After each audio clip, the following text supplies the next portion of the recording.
Here are the top 5 survivors to use in Forsaken if you want to rage bait the killer. Coming in at number 5, we have Builderman.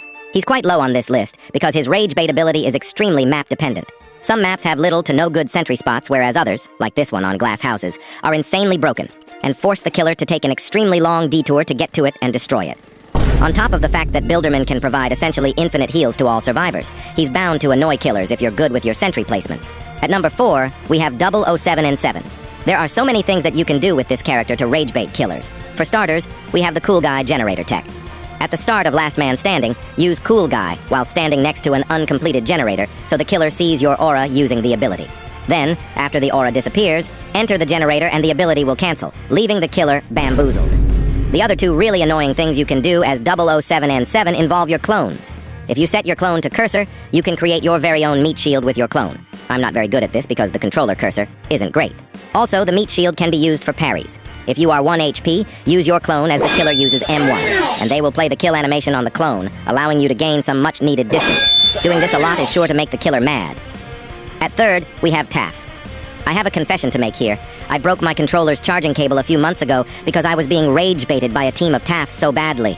Taff nests are extremely annoying, especially for killers who don't have piercing attacks, as they have to individually attack each trap or else they will get mauled, especially if you have epilepsy mode on, as your screen will turn darker than the lore of this game. Additionally, specific to Cool Kid, a Taff trap will immediately cancel a walk speed override.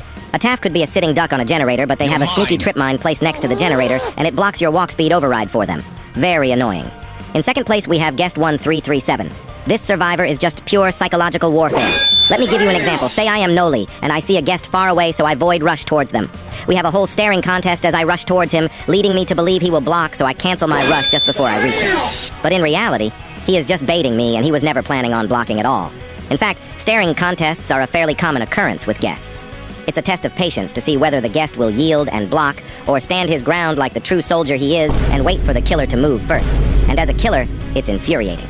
It's also extremely annoying to have a guest lurking around to chase as you're killing another survivor. Just the fact that they can show up out of nowhere and parry you is terrifying.